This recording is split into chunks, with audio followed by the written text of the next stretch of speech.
The one most important thing is that your kids want you to be present more than they want presents. Kids don't want things. They want you to be available. They want you to be there to listen, to spend time with them. If you can do those things, everything else is secondary. Right. So that's the biggest thing. Just be there, be present, be available.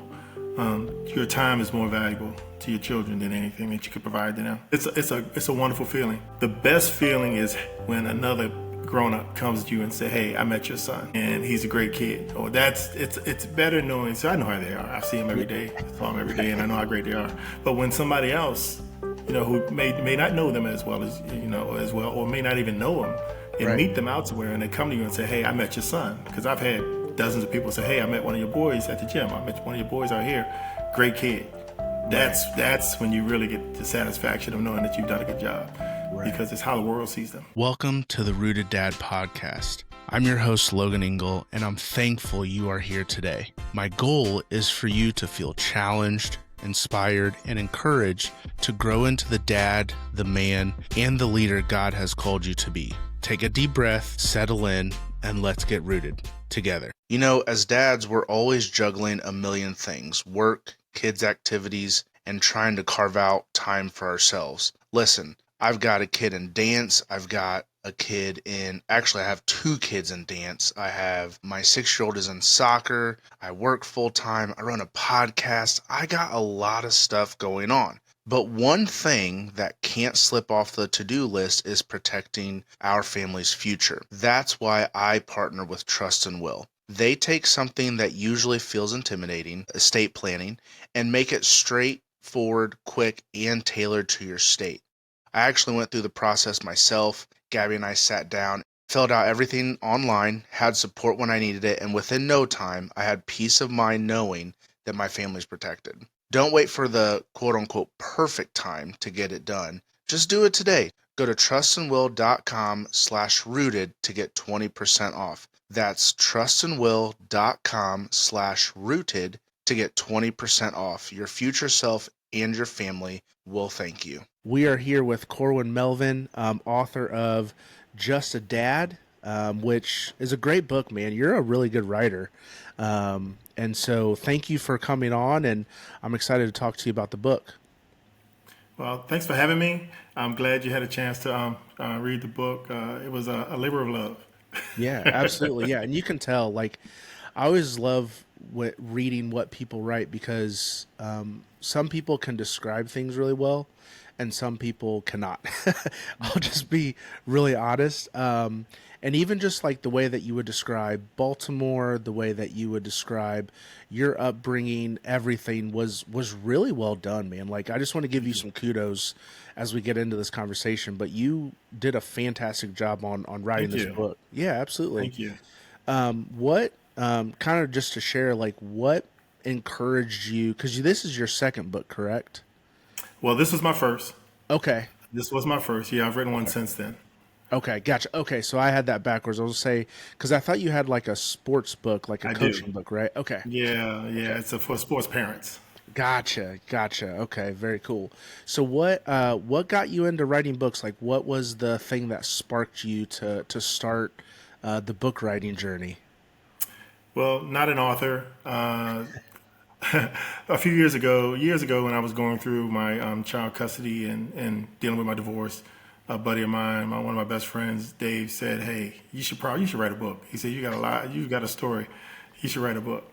So I kind of, I heard it, but then I didn't. So years later, I meet this wonderful young woman, and she mentions to me last year, "Didn't you mention something about writing a book?" I said, "I had thought about it." She said, "Well, what's stopping you?" So, Yeah, so that's when I got started. So it was one of those things I had never written before. So it was all learned, on the job training, learning as I go. yeah, But once I got started, I just couldn't stop. yeah, absolutely. So what was it? I mean, what was it like to? Because obviously you've never written before, so Yeah. like for me, for example, I know when I try to write things down, I have brain fog, man. Like I'll try to write things down and I'll try to bring the things out of my brain onto paper, and it's tough. So how did you I guess like self teach to write a book? It's one of those things. I have writers in my family, so I know other people who have written. Okay. So I kind of asked questions, but then I just started. Like I'd say now, the hardest thing about writing is getting started. Hmm. So I kind of just started, and then I got to a point where every place if I'm out somewhere, I'm in the car, whatever. As soon as something came to my mind, like an old memory, I would pull my phone out and I would just voice to text it into my phone. Hmm. So after doing that so often, you kind of just you get so much into your phone. So I transfer that over to my PC, and then I start to bring the stories together. Right. So it makes it easier. You have to take advantage of the technology, Yeah. and that kind of makes it easier. So when you're not writing, sitting and writing, because it gets monotonous and you can forget things, you Hmm. always have your phone with you. Yeah. So whenever something comes to mind, just pull your phone out. Yeah, absolutely. Was it hard? Because you obviously share a lot in the book, and I do.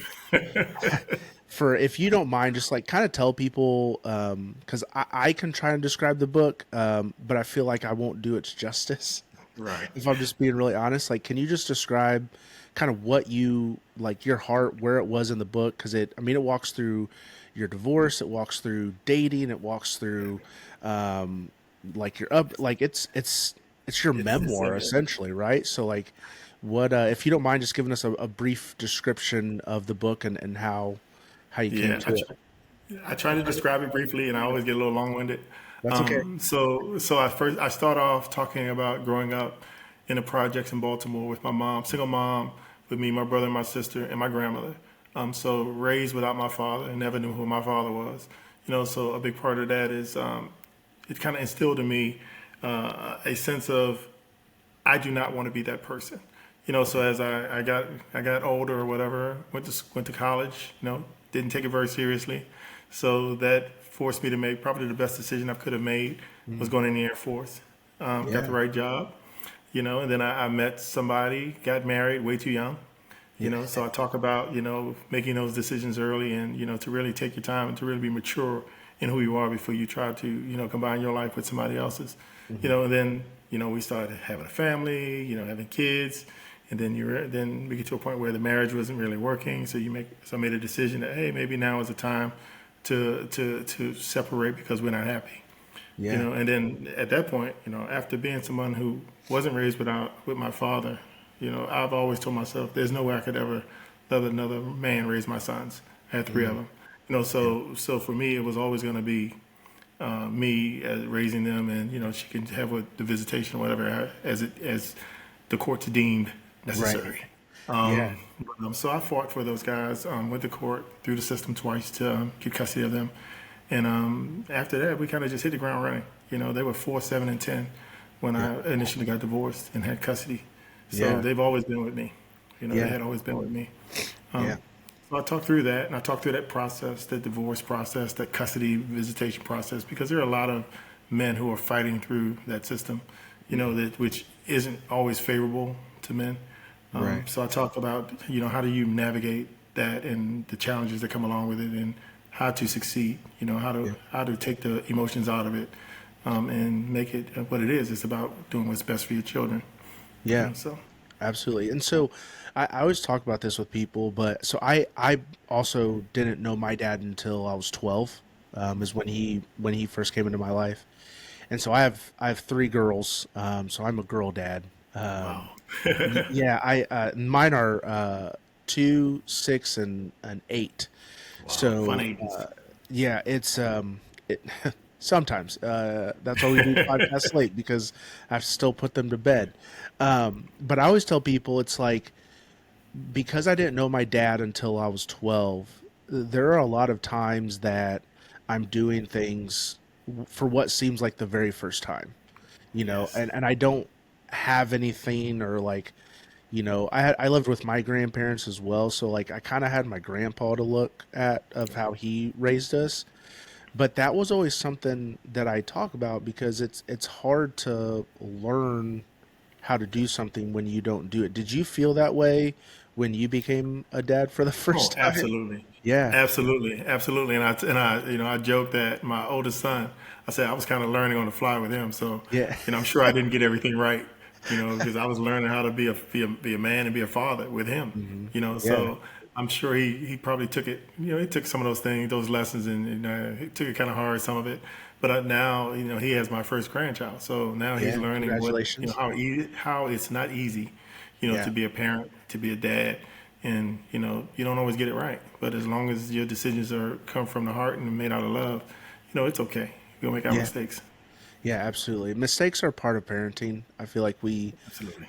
we live in a world now where you see social media and well, I guess that's probably the big piece of it, but it's like people make parenting seem like it's perfect. Like I always love seeing the videos of like the parents that have like 8 kids and they're like watch us in the morning and everyone's coming down and making their cereal and doing their chores. I'm like, okay, how much did you pay all of your kids to be like, we're going to make this video, you guys are going to come down, you're going to be on your best behavior, you're going to do X. Like it blows my mind that sometimes like parenting looks perfect and it's not. It's it's it's not. it's one of the most difficult things in the world, and especially being a dad, because we carry a lot of weight on our shoulders, to be providers, to be kind of the tough guys. Like I always tell my wife, I'm like, why do I always have to be the mean parent? Like, can I be the nice, like fun parent that like doesn't yell at the kids for like one day? And it just seems like it never happens that way. So um I don't know where I was going with that, but it's like I Well, you just have to be a nurturer. You yeah, have to be you absolutely. have to be a nurturer. And then, like I said, mine were young. Hmm. So when they were crying or couldn't sleep and those other things, it was me who had to get them through those things. So Yeah. you you get to be both. So you get to see both sides, and it forces you to be more well rounded. Right. Because you don't get to be the fun parent all the time. You don't get to be the disciplinarian all the time. To get to see Right. both sides of you. So Hmm. Did you like what were some of those conversations like with your boys when the divorce happened? Like kind of walk me through that, because I feel like sometimes we we see divorces happen, or people go through it. I have personally never been through one, but that's one thing that I've always wondered is what are those conversations like? Do you share all the details? Do you kind of give them cliff notes? Like what are those conversations like with the boys when you go through that season of life? it's very tough. Like I said, mine were young, so they were 4, 7, and 10 Hmm. when I was fighting through all of that. So it was harder on my older son because he was more aware of what was going on. Yeah. So a lot more of those conversations happened with him, and he was angry. He wasn't happy about the situation. So I think what I tell parents now is you have to really pay attention to your children, and when they need support that you can't give them, then you have to get them that support. So I got him into counseling. So because he had some anger issues coming out of that, so to really talk through those issues. So you just have to really pay attention to them. But I think the conversations where you try to shield them and protect them from a lot of that. Hmm. Try not to do a lot of those tough discussions with the other person in front of them. You try to have those conversations in private. And I've never really been like a yeller or anything. So there were some heated moments, but there wasn't a lot of that in front of them. Yeah. So they just saw things happening. They saw things, changes being made, and then there were conversations of, well, mom and dad aren't going to be together. This is where you're going to be. Hmm. So but the other, we're not going to, but you will still be. You will still be both of our children. You'll still have access to both of us, and we're still going to do as much as we can as parents to make sure that we can keep your life as consistent, as it has been. Even though there are going to be some changes, there are going to be some things that are different. Right. But we're going to try to do it. For me, I'm going to try to do my best to make sure you have as much access to her as she wants, Yeah. and that you guys are in a situation where you can still grow and prosper and mature and do all those things. Hmm. Good for you, man. That's awesome.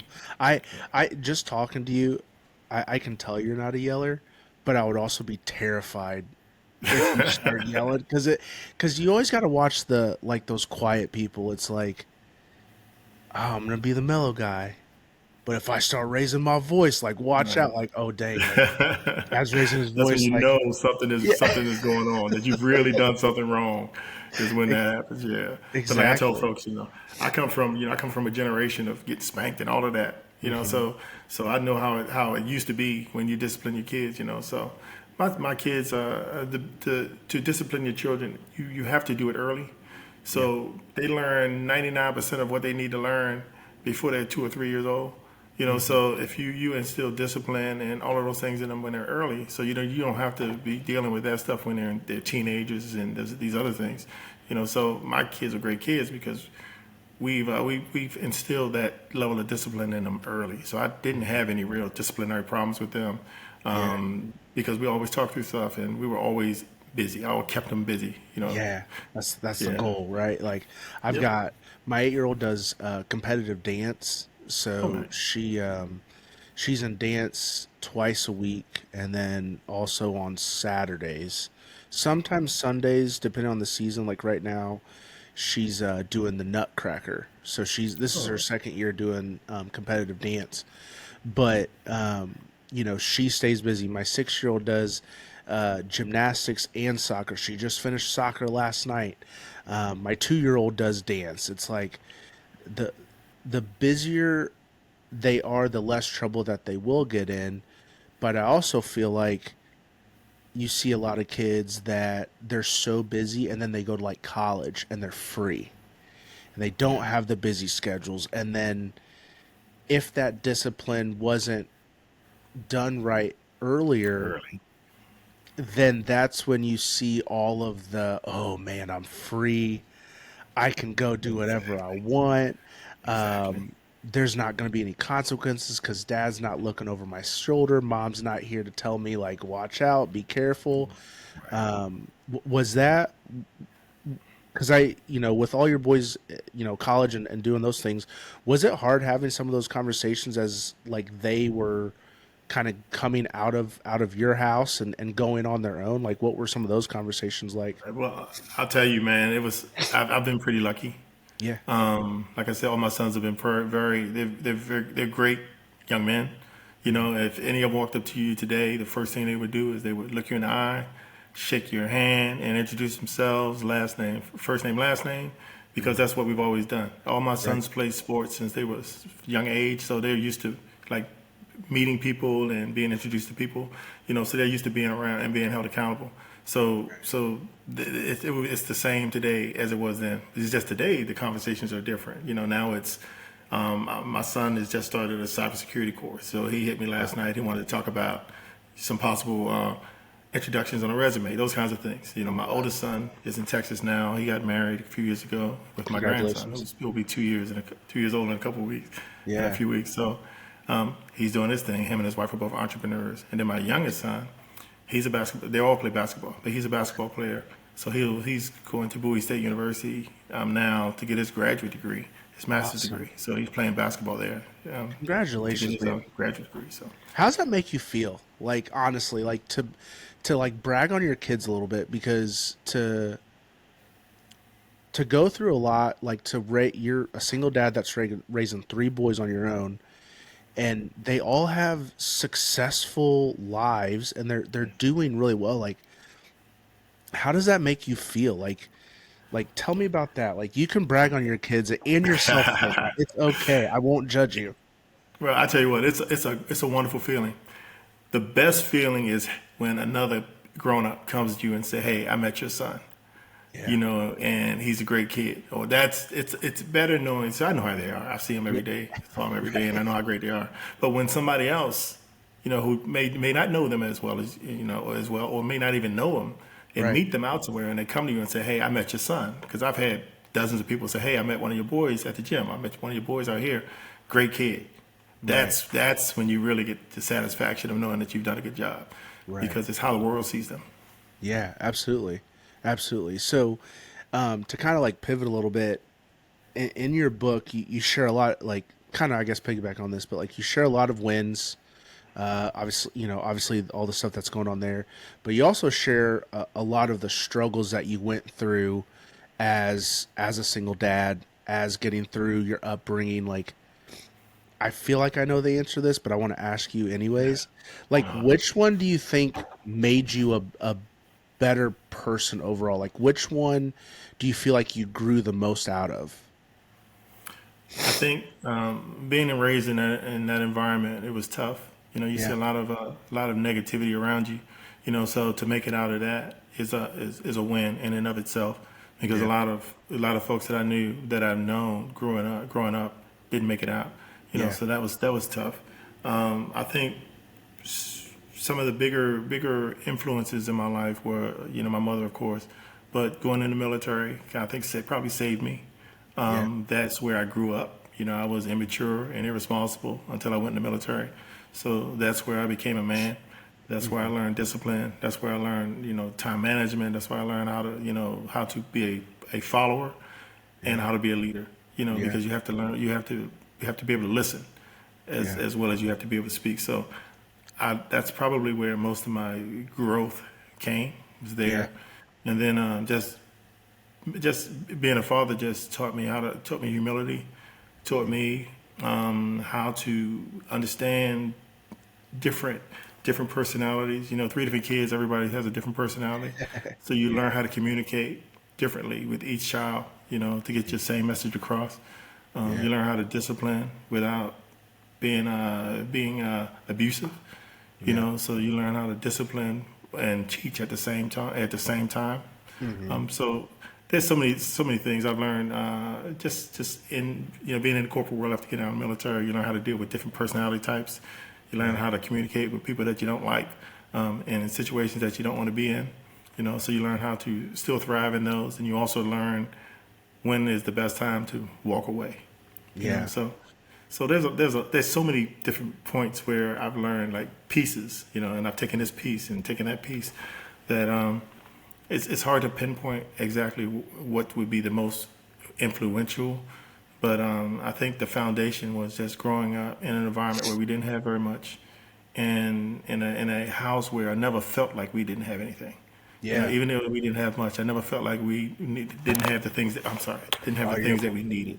Yeah. So that was huge in everything, you Hmm. know. So That's awesome. And when I was a kid, I tell my mom this all the time. I'm like, I don't think I realized like we were poor until I got exactly. older, because it was like when I think back on it now, it's like we had hot dogs and macaroni and cheese for dinner, but my mom would always jazz it up. She's like, Jazz it "Oh, up. cut your hot dogs up and throw it in the mac and cheese." And I was like, "This is Yeah. fire! Like this is great."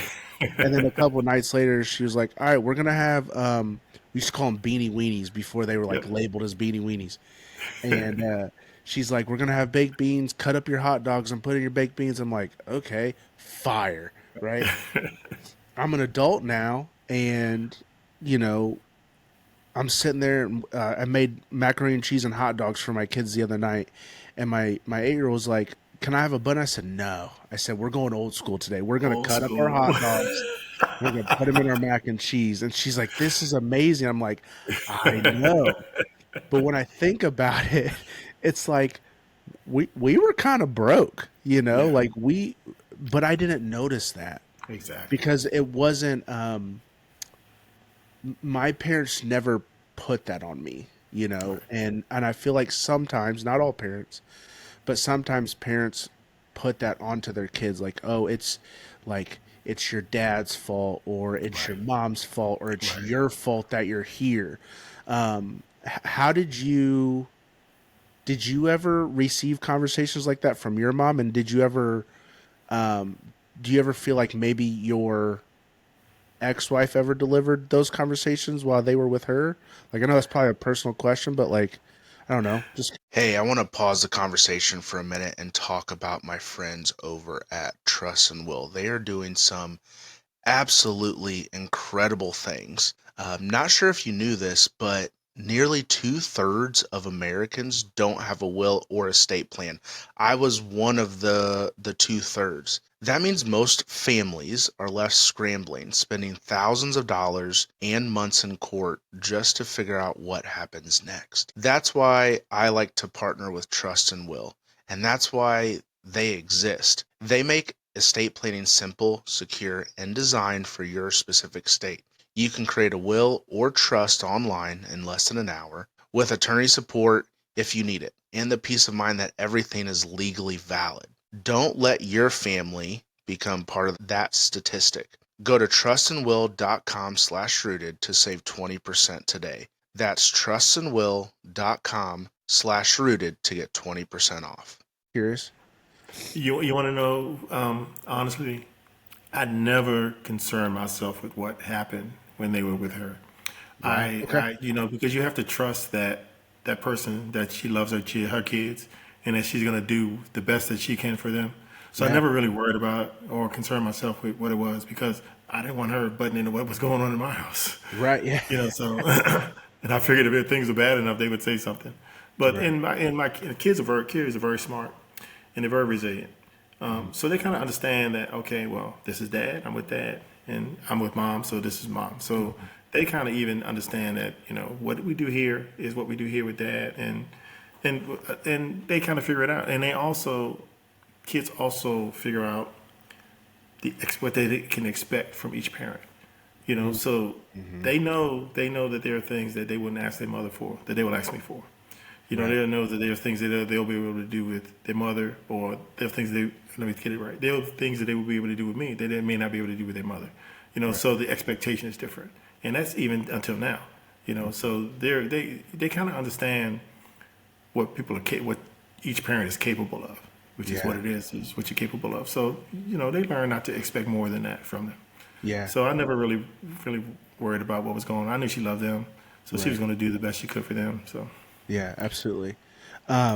So one of my like favorite parts of the book is you talk about your brother getting a pair of clippers For Christmas. for Christmas. Yeah, yeah. And then like later in the book, you're like, that gift turned into this like massive business, and he's a very successful barber. That was one of my because I have clippers. I cut my own hair, which it needs cut right now, so I apologize. But anyways, like to receive a gift like that and use that to grow a business, to grow yourself. Yes. What I guess like encouraged your brother to do that, and how did you take some of those things away for yourself? Well, that was a gift my mother got for me and my brother when we were young. Yeah. I think we were like 12 or 13. She said, "I'm not paying for any more haircuts. Figure it out." Um, so even then, we both, we take those clippers and we cut hair in the neighborhood. You're talking about Yeah. $5 a haircut in the neighborhood. So I'm Yes, sir. 13, 14, 15 years old, making $5, $6 a haircut in the neighborhood. So that was a way for us to make extra money when we were young.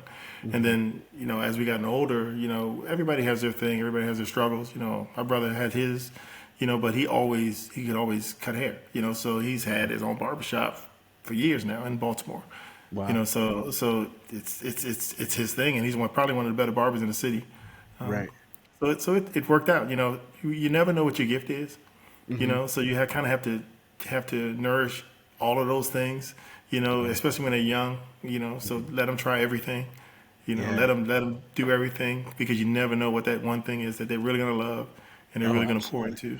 So. Absolutely. Yeah. I remember being in college, and there was his name was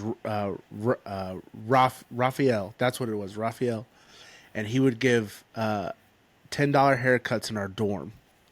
And at the time, it was like, you would go to like Great Clips and it'd be like $20 or whatever. Yep. But you're in college, like you don't have anything to do, and it's like the haircut was clean. I enjoyed that.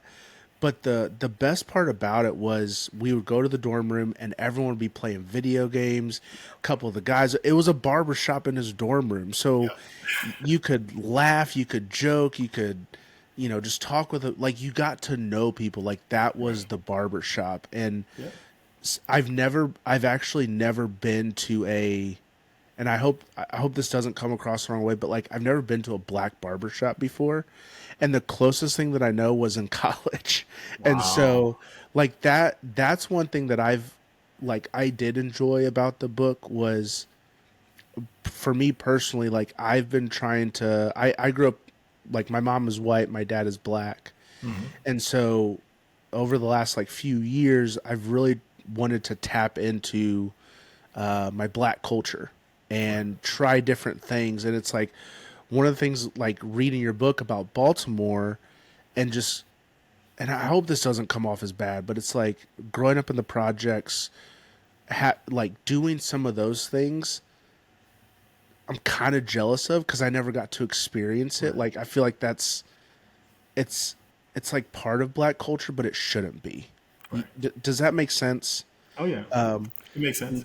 And so it's like so reading that I was like, man, that like I know it wasn't the best part of your life, but it's like part of that sounds like a lot of fun to just do that, you know? Right. Yeah. So Well, like I said, growing up, you saw a lot of things, that weren't necessarily good.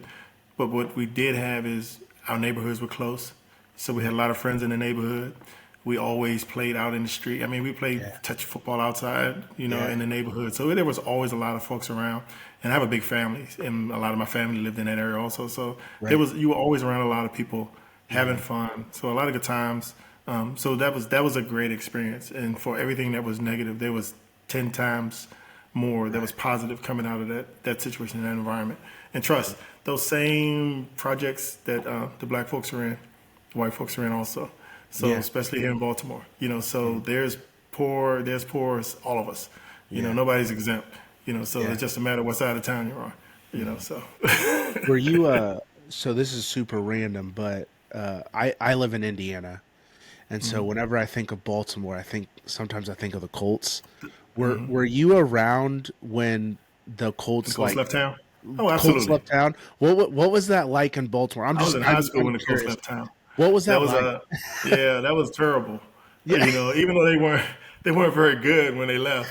They had been losing for a while, and Right. folks were sick of the Ursays. So Mm, they were going back and forwards and whatever. So the city wasn't in love with the Colts, the organization or the family at that point. right. So I could see why they would want to get out of town. Right. So they left on the Mayflower in the middle of the night. That's the running joke. Mayflower Moving Company took them out of town in the middle of the night. But Yeah. yeah, they didn't leave on the best terms, but that relationship had soured. Yeah. So and if they had never left, we wouldn't have got the Ravens. That's So right. And you want to have there you Lamar go. Jackson. Let's just Exactly. So hopefully man. they'll get it together. After Yeah. this little hiccup they're going through right now. So we'll see. Absolutely. Yeah, it's I have Lamar on my fantasy football team and I'm hoping Oh, that and he's he's out for a couple weeks.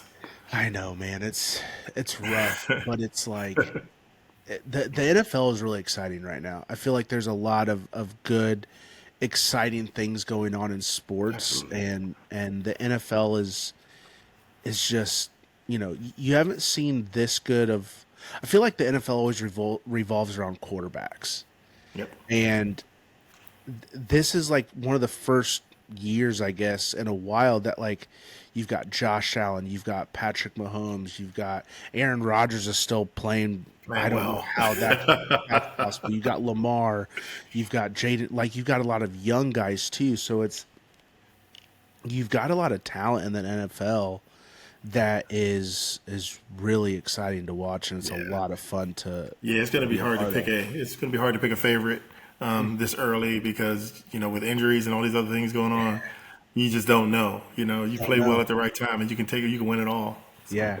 Does your son that's going to Boise State is he wanting to go pro ball or is he no, wanting he's going just to to Bowie State, which is Division Boise two State? here. He Okay. went to Lemoyne College up in Syracuse. He transferred. He had ankle Okay. surgery, and Gotcha. transferred back to Baltimore.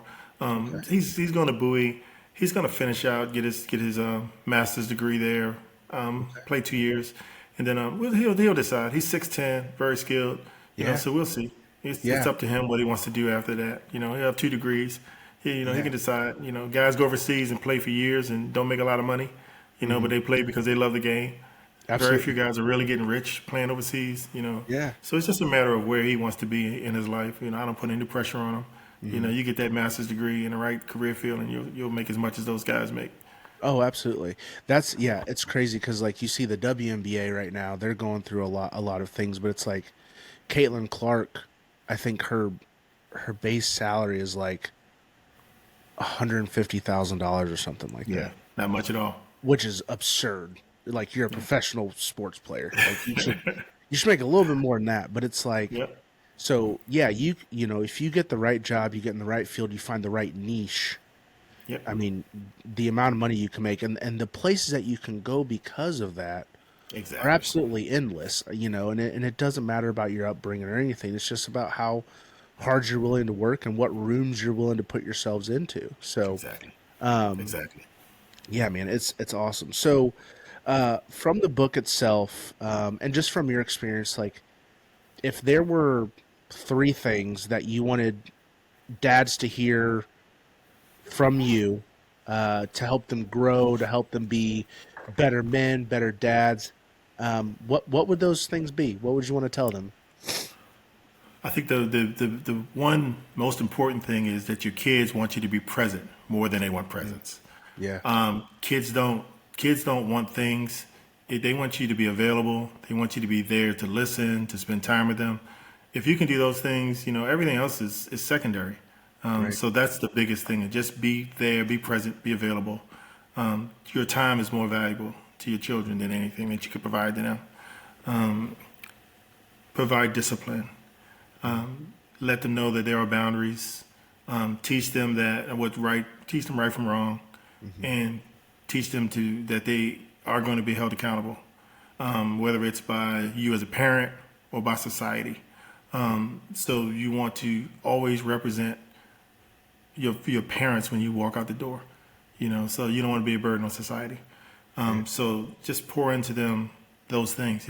Self discipline is extremely important, and you can see now there's a whole generation of kids out here who parents aren't parents or haven't been parented, and they're out of control. yeah, Because nobody's ever told them no. And society is just kind of just throwing up their hands. mhm. So you want to make sure that your kids always know that there's somebody that they will be held accountable to, and that's you. So don't embarrass me. Yeah, Don't embarrass me. Probably the third thing is don't be afraid to don't let anybody on the sideline tell you that what you're doing for your children isn't what's best for them. Like my sons play basketball. My youngest son, when he was in high school, I reclassified him in high school. So he did the 11th grade twice okay, because he was playing. He was at one of the higher level private high schools playing basketball okay, here in the area, and he was so thin and he was so young and his physically immature that he needed more time. So I moved yeah, him from that school, reclassified him, and moved him to Potomac School, which is in McLean, Virginia, one of the best academic schools in the area. oh, nice, The best decision I could have made. $40,000 school, he went there for nothing, for basically wow, nothing. wow. Did he get a They scholarship provided, or? oh yes, Okay, yes, 2 years of that. So they basically paid for his private high school education at one of the best academic high schools in the area. So he had 2 years to develop, grow, get stronger, and also to be better prepared academically for college. hmm, One of the biggest things about boys, and especially black boys, when they go to college, usually they go young because parents want to get them into school as early as possible. So they start in school at 4 years old, and they're not really ready. So they get to high school and go to college at 17, 18 years old, right, and they're just not mature enough to handle it. They're not disciplined enough. They don't have the time management skills. They're just not ready for it. So that's why black boys have the highest dropout rate from college and universities because they're yeah, just not prepared for it. So for my son, I felt like giving him another year would give him that extra year to mature, right, both academically and mentally. So when he did go to school, he did well. So I think even though folks on the side were saying, "Oh, don't do this, don't do that, this, that, and the other," why are you doing this? For me, it was the best decision I could have made for him, yeah, and he's thriving. So yeah, I think sometimes have parents listen to other people hmm, when they know what's best for their child or they know what the best decision that they would make for their child, but they get talked out of it by other folks. right, Always do what you feel is best for your children. Even if it doesn't turn out the best, at least you know you're making a decision that's based on the right thing. right, You love them, you're going to do what's best for them. If it doesn't work out, it doesn't work out. That happens. That's just yeah, life. But then there's right, a lesson in that. There's a lesson in how do you deal with adversity? How do you respond when things don't go your way? So there's lessons in all of those things. yeah, But always try to do what's best. And nepotism is not a bad thing. If you can help get your kid in the door, get him in the yeah, door. Right. because everybody else is doing it. So why shouldn't we? Yeah. Yeah. So parenting doesn't end when they go to high school, doesn't end when they go to college. Right. So always be there for them, and they'll be there for you. Yeah, absolutely. And I love that you said you you sent him to another school because the academics were better. Yeah, much Like better. it wasn't that they were a top rated basketball school. It wasn't that they were.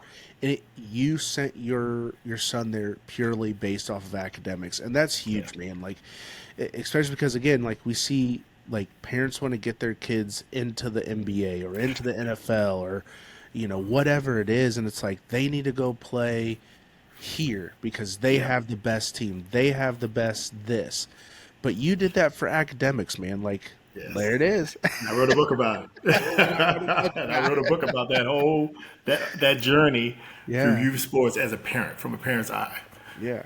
Do you have any other books that you're thinking about writing, or like what's the project docket looking like right now for you? The project docket right now is I'm coaching new writers. So Oh, I cool. have two. Yeah, I have two coaches who have already had their books published here. Well, one's a coach and one's an influencer here in the DC metro area. So both of their Okay, books have been published and they're doing really well. nice. Help my father publish his memoir. So Okay, he's just releasing that. So there's that. My daughter-in-law is writing a book. I'm helping her with hers. And then I wow. have a new client down in DC that I'm helping help him write his first book. So Okay. I've So turned what this. you're saying is, if I ever decide to write a book, I need to call you. You need to call me. You need to go on my website. It's at the same place you buy my book at corwinmelvin.com.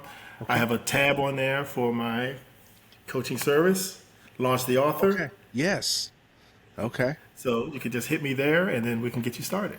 Okay, perfect. Yeah, man. Well, listen, I know I said it earlier, but like, thank you so much for doing this. Before we get out of here, and I know you kind of just did it, but just can you tell people like where to go buy the book? Sure. How to connect with you, how to do everything. Obviously, you've got this one, you've got surviving Youth young sports. youth sports.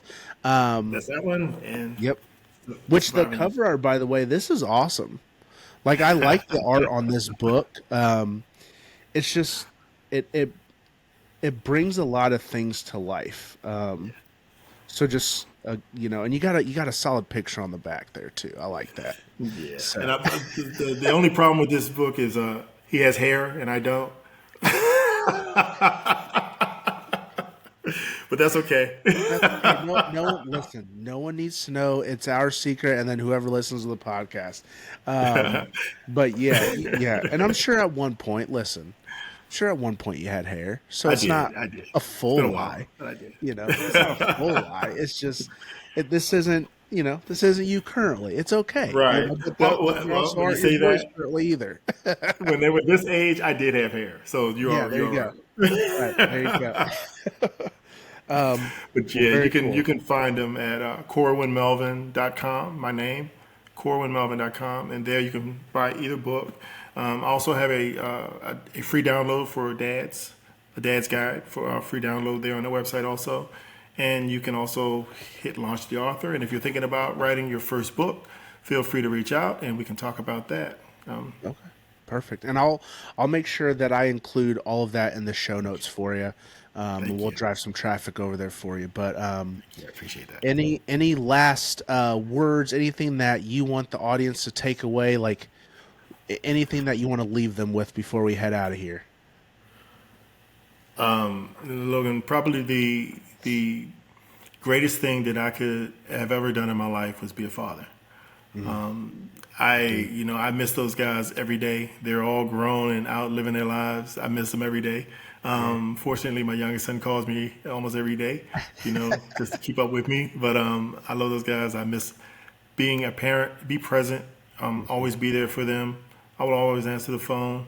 And just the most important thing again is just your time. Your kids, they want time more than anything, especially young. It's very important for them to know that you're there and you have their back and they can count on you.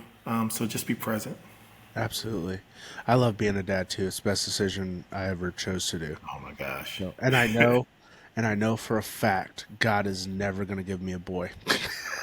You know Just, what? We tried 3 times for a girl and it never happened. it never So happened, that was the right? end of it. Yeah, that was it. It's like, yeah, that's enough. Yeah, yeah. Well, and like sometimes people are like, "Are you going to try for a boy?" And I'm like, even if I do try, it's going to be a girl. Like I know it's going to be a girl. Like, and I'm okay with that. And my 8-year-old asked me the other day. She's like, "Do you want a boy?" And I said, "Honestly, not really." Like, Yeah. I love being a girl dad. It's one of my favorite things ever. But if I had a boy, like I was a young boy, and I know what that's like, Yeah. and I don't want that. So, It would be different because he had 3 older sisters. So right, they'd be yeah, slapping him around. yeah, So it would be a little different. yeah, just a little bit. He would definitely be. Hopefully, he would know how to respect and treat women, but Oh, no question. he would also get probably dressed up and who knows what because that's how they are. Yeah. So So you have to intervene. exactly. Uh, wow. Well, hey, Corwin, it has been absolutely fantastic. Again, thank you so much for doing this. Thank you for, sharing the book and sharing your story in this. For those of you, I mean, I'll kind of say it too. Like, go read it. It's great. A lot of great material in here. You can't go wrong doing it. And yeah, man, I really appreciate it. And if you ever get another book out, let me know, and we'll have you back on. And we'll talk about it. So We can talk about sports. You yeah, have kids that maybe are in it, and that's fair. it's my in that book. What that book is, it's about a parent's the true things that a parent experiences. Because a lot of times parents don't want to talk about. So I talk about the bad coaches. I talk about the Mhm. bad organizations. I talk about parents in the stands screaming and acting a fool. Mhm. I also talk about how to pick a school. How to pick the right Oh, coach, how to pick the right okay. program. When to leave, when to stay. It's those kinds of things. So it's lessons on both Yeah. sides of it. I do have one question, and it's only because so last year was my 6-year-old's first year playing soccer, and I volunteered to coach her. Well, be an assistant coach for her team. I've never played a day of soccer in my life. I've Okay. never coached my sons. Oh, really? I've Okay. never coached my sons. And you know Yeah. why? Because they have to hear my voice every day, all day. Mm, So I that's good. wanted them to have an opportunity. They have to learn how to listen to other adults, how to take direction from other adults, and how to be on a team where they're equal with everybody else. Where Right. they don't feel like, oh, I can tell dad this or I can lean on dad. So I wanted them to always Interesting. and I wanted to be able to step back and just be a spectator and support them. Hmm. So I've never coached any of my sons. Wow. That's actually I've never thought about that. I've never thought about they hear your voice every day. Like some dads want to they want to be part of everything, and but sometimes you almost like limit that growth from Exactly. doing that because and I remember when I coached her, I would get really frustrated because I'm like, my daughter should be listening. Like she's the coach's kid. Like she should be the best one. She should be the first one to practice. Exactly. We were So you're putting late. extra pressure on her. We were late. She would never. She has really bad ADHD. I have bad ADHD. Yeah. It's like it was not a good mix. But I tell my wife and I joke around, I'm like, this year she got so much better. Good. But it's because she had a coach who played soccer before. Two, I was out of the equation, Yeah. so it It makes a wasn't. difference. But I Yeah. also noticed his daughter was on the team, Right. and she was the one doing cartwheels in the field. She was the one that was like, I mean, it was rough, Yeah. but and I was like, that was me last year. I remember that. So You I had can't a really enjoy it. yeah. I was like, Your kids I don't know what enjoy he's it. going through. I know what he's Yeah. going through. It makes it tough. The kids don't even really enjoy it. A lot of times, parents want to coach so they can control the situation. They can Mhm. control their kids' playing time. They can control things around their kid. So either I've seen it on two sides. I've seen kids that the parent, because they know they're coaching their child, they even harder on their child.